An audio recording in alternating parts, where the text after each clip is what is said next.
just want to talk about class etiquette. These are some things you can keep in mind so that the class rolls along smoothly and you're not that guy. Okay, so let's look at it. First rule I've got written down here for our video is just do me a favor. Enter and exit the jiu-jitsu room quietly if class is in session. So, don't burst in the door with a story from your day if we're in the middle of class, right? And, we do have the rule to show up 15 minutes before class. The real purpose of that rule is just to be on time. So ideally you show up on time, but if you're late and you've talked to me about it and you're coming in, just coming real quietly. We'll make eye contact. I'll get your partner and you'll be good to go. Same if you need to go to the bathroom. You don't have to raise your hand. You don't have to tell me. Just, slip out, slip back in, and do it quietly.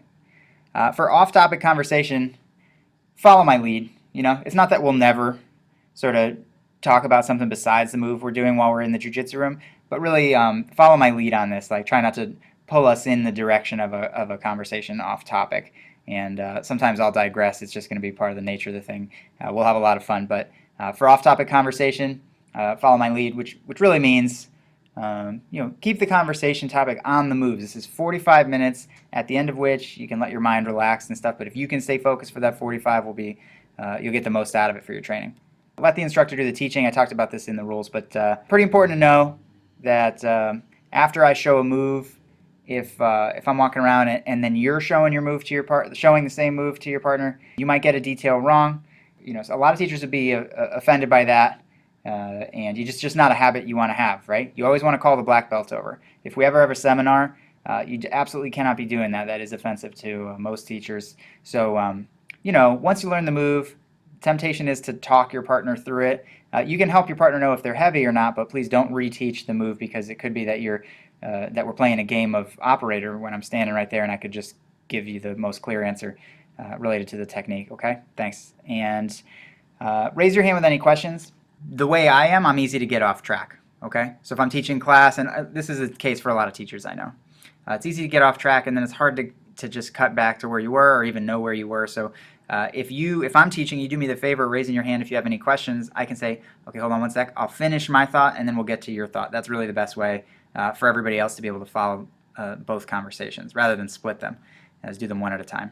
Have good hygiene. It's in our rules too, but shower and brush your teeth before you come into jiu-jitsu, and as an aside, shower after jiu-jitsu. So shower before and after jiu-jitsu, you'll be pretty good to go. For in class, okay, if you're not letting your partner work, if we're working on an escape from the bottom of side mount and you're holding the best side mount you can on your partner while they're trying to do the escape from class, you're being that guy. So let your partner work. So if you're on top of your partner and they're having a little hard time, lighten up a little bit. We're just usually, and I'll say this all the time, we're just developing the reflex so that we can hit the move in less ideal situations. But we're trying to give our partner the ideal situation in class to do the move. Okay, so being a good bad guy, let your partner work.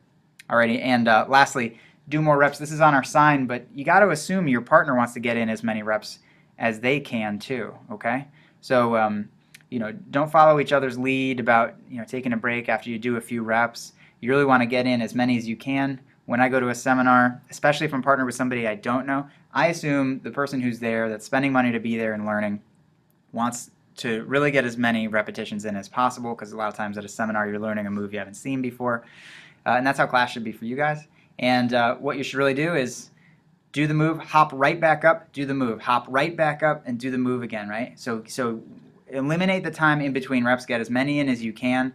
You'll leave class having a better physical memory of the move, and you got to assume your partner knows this, and that's what they're looking forward to get the most out of their time. Again, if you get tired, that's cool. It's only 45 minutes of your life. Stay only for one class, but we intentionally structured things to hold everybody's attention and not overwork them physically in a 45-minute period. You should be able to do a ton of reps during the class period we have, and you're going to remember it better. Okay, guys, that's all the little class etiquette stuff I have here for you to not be, quote-unquote, that guy. And I really look forward to having you on the mat and seeing you in class.